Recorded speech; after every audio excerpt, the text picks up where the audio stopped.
दोस्तों, कल्पना चावला को कौन नहीं जानता। कल्पना चावला अंतरिक्ष में जाने वाली पहली भारतीय महिला थी। आपको बता दें, कल्पना चावला अपने पूरे जीवन काल में 2 बार अंतरिक्ष यात्रा कर चुके थे। अंतरिक्ष में कल्पना ने 31 दिन 14 घंटे और 54 मिनट का समय बिताया था। लेकिन सबसे दुखद ये रहा कि फरवरी 2003 में स्पेस से वापस लौटते समय उनके स्पेस शटल के साथ एक हादसा हो गया और इस हादसे में कल्पना चावला की दर्दनाक मौत हो गई। लेकिन सोचने वाली बात है कि नासा जैसी टॉप स्पेस एजेंसी के साथ ऐसी दुर्घटना कैसे हो सकती है, और ऐसे में यह घटना अपने आप में सवालिया निशान खड़े करती है। तो दोस्तों, क्या कल्पना चावला की मौत कोई दुर्घटना नहीं बल्कि कोई सोची समझी साजिश थी, या इसके पीछे कोई रहस्य छुपा था? इन सभी सवालों का जवाब आपको इस वीडियो में मिल जाएगा। इस वीडियो में आपको हम कल्पना चावला की मौत की असली वजह के पीछे क्या कारण थे वो बताने वाले हैं, तो वीडियो को मिस मत कीजिएगा और लास्ट तक जरूर देखिएगा। दोस्तों, कल्पना चावला का जन्म 17 मार्च 1962 को हरियाणा के एक छोटे से शहर करनाल में हुआ था। उनके पिता का नाम बनारसी चावला और माता का नाम संज्योति था। कल्पना अपने भाई बहनों में सबसे छोटी थी और उनकी शुरुआती पढ़ाई टैगोर बाल निकेतन में हुई थी। उन्हें बचपन से ही कॉपी पे एरोप्लेन की ड्राइंग बनाना और रात में तारों को देखना पसंद था। उन्होंने पंजाब इंजीनियरिंग कॉलेज से एरोनॉटिकल इंजीनियरिंग में बैचलर की डिग्री हासिल की और 1979 में वो यूएस चली गईं। यूएस में यूनिवर्सिटी ऑफ टेक्सास एलिंगटन से कल्पना ने सन 1984 में एरोस्पेस इंजीनियरिंग में मास्टर ऑफ साइंस की डिग्री प्राप्त की और 1988 में यूनिवर्सिटी ऑफ कोलोराडो एरोस्पेस से इंजीनियरिंग में पीएचडी की डिग्री कंप्लीट की। सन 1988 से कल्पना चावला ने नासा के लिए काम करना शुरू कर दिया था, जिसके बाद अप्रैल 1991 में कल्पना को अमेरिका की नागरिकता भी मिल गई थी। इसके बाद कल्पना का अगला कदम था नासा एस्ट्रोनॉट क्रॉप्स के लिए अप्लाई करना, और दोस्तों मार्च 1995 में कल्पना ने एरोनॉट क्रॉप्स को ज्वाइन कर लिया। नासा ने 1996 में कल्पना को स्पेस में भेजने के लिए सेलेक्ट किया, जिसके बाद 2 मई 1997 को 6 एस्ट्रोनॉट्स का क्रू अंतरिक्ष में जाने के लिए रवाना हुआ। इस ग्रुप में कल्पना चावला भी शामिल थी और दोस्तों ये कल्पना का पहला स्पेस मिशन था। ये उड़ान 2 मई 1997 को स्पेस शटल कोलंबिया से भरी गई थी। अपने पहले मिशन के दौरान कल्पना चावला 15 दिन और 12 घंटे तक स्पेस में रहे थे। इस मिशन में कल्पना चावला मिशन स्पेशलिस्ट और प्राइमरी रोबोटिक ऑपरेटर के रूप में शामिल हुई थी। इस स्पेस मिशन पे कल्पना का काम देखकर उन्हें सन 2000 में दूसरे स्पेस मिशन के लिए भेजने का प्लान किया गया। इस मिशन की लॉन्चिंग डेट 11 जनवरी 2001 तय की गई, लेकिन स्पेस शटल के इंजन फ्लो लाइनर्स में क्रैक आने की वजह से और दूसरी भी कई तरह की टेक्निकल प्रॉब्लम्स आने की वजह से ये मिशन 1-2 बार नहीं बल्कि पूरे 18 बार डिले हुआ। फाइनली 16 जनवरी 2003 को स्पेस शटल कोलंबिया ने कल्पना चावला और 6 दूसरे क्रू मेंबर्स को लेकर उड़ान भरे थे। 16 दिनों तक स्पेस में रहने के बाद जब कल्पना पृथ्वी पर लौट रही थी कि तभी जैसे ही उनके शटल ने पृथ्वी के वायुमंडल में प्रवेश किया, वो देखते ही देखते आग का गोला बन गया और स्पेस शटल और उसमें सवार 7 यात्रियों के शरीर के अवशेष टेक्सास में गिरने लगे। इस हादसे में कल्पना के साथ उनके 6 क्रू मेंबर्स की दर्दनाक मौत हो गई। सबको लगा कि यह सच में वाकई एक हादसा था जिसकी वजह से कल्पना और उनके 6 क्रू मेंबर्स की मौत हो गई, लेकिन असल में 16 जनवरी 2003 को कुछ ऐसा हुआ था जो कल्पना की मौत का जिम्मेदार था। दरअसल दोस्तों, इस मिशन को लॉन्च करने से पहले शटल में 2001 से लेकर 2003 तक काफी सारी टेक्निकल प्रॉब्लम्स आई थी। जाहिर सी बात है, इस वजह से ये मिशन डिले होता गया, लेकिन ये जानते हुए भी कि इसमें कोई ना कोई प्रॉब्लम आई जा रही थी, फिर भी नासा ने इन टेक्निकल प्रॉब्लम्स को ठीक करके 16 जनवरी 2003 को इसे स्पेस में रवाना कर दिया। स्पेस शटल कोलंबिया ने अपनी पहली उड़ान 12 अप्रैल 1981 को भरी थी।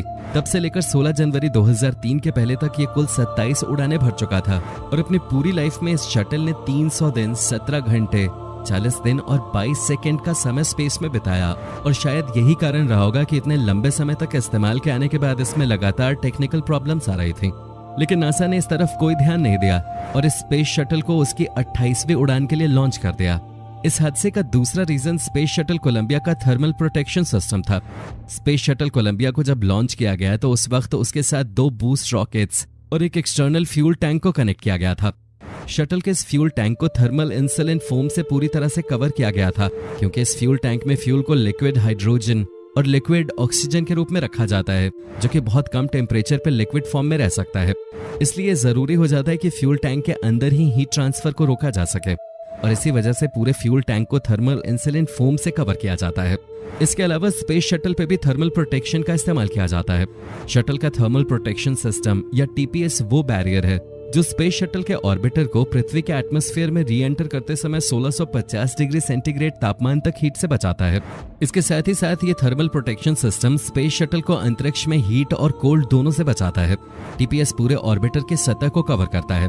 शटल के हर एक पार्ट को पृथ्वी के वातावरण में री एंटर करते समय अलग अलग मात्रा में हीट सहनी पड़ती है और हीट की इसी मात्रा के आधार पर शटल का थर्मल प्रोटेक्शन सिस्टम तैयार किया जाता है।